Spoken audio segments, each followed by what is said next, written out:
Huwag mo kaming pabayaan. At huwag mo ring talikuran ang dakilang Chen. Mahal na hari. Ginang Lo. Pakiusapan mo siya.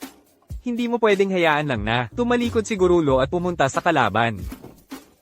Tama na, tumayo ka na. Kuya Luyuan, sa dakilang Chen, isa ka lang maliit na punong bayan. Ibig sabihin, hindi ka nila pinahahalagahan. Mas mabuti pang sumama ka sa aming dakilang Jing. Sisiguraduhin naming alagaan ka ng husto, Kuya Luyuan. Ang dakilang siya ang tunay na pagpipilian mo. Aking kagalang-galang na prinsipe ng Bale Iyang. Hindi ako handa.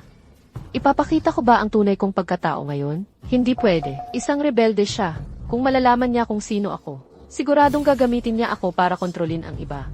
Hindi ko maaaring ipakita ang tunay kong pagkatao. Sige na, tumigil na kayo. Ako, sa buong buhay ko, hindi ko kailanman iwan ang dakilang Qian. Ito ang tunay kong asawa. Maganda ba? Maganda. Ang Ginang Lo ang pinakamaganda sa buong mundo. Bastos, buti na lang matalino ka.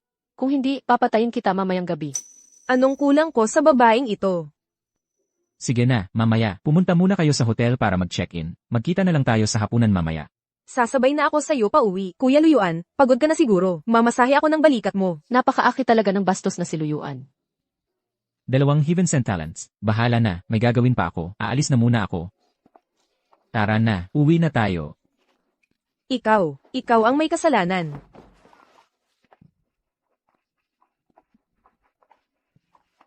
Hanggang kailan mo ako hahawakan? Iniisip ko lang malamig ngayon, baka ginawin ang kamay mo, kaya pinainit ko. Bitawan mo.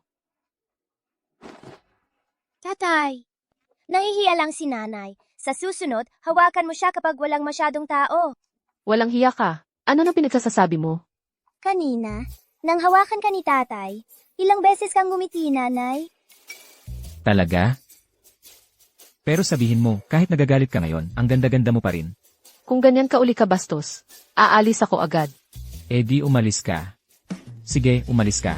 Sabi mo, kapag nagalit ka, uwi ka sa magulang mo. Kapag nagalit ka, uwi ka sa magulang mo. Sino ba talaga ang nandoon sa bahay ng magulang mo? Kanina, sasabihin ko sana sa'yo. Sige na. Hindi na ako magsasalita. Huwag ka nang magalit. May hapunan mamayang gabi. Sabay tayong pumunta, okay? Hindi ako pupunta. Bahala ka kung gusto mong pumunta.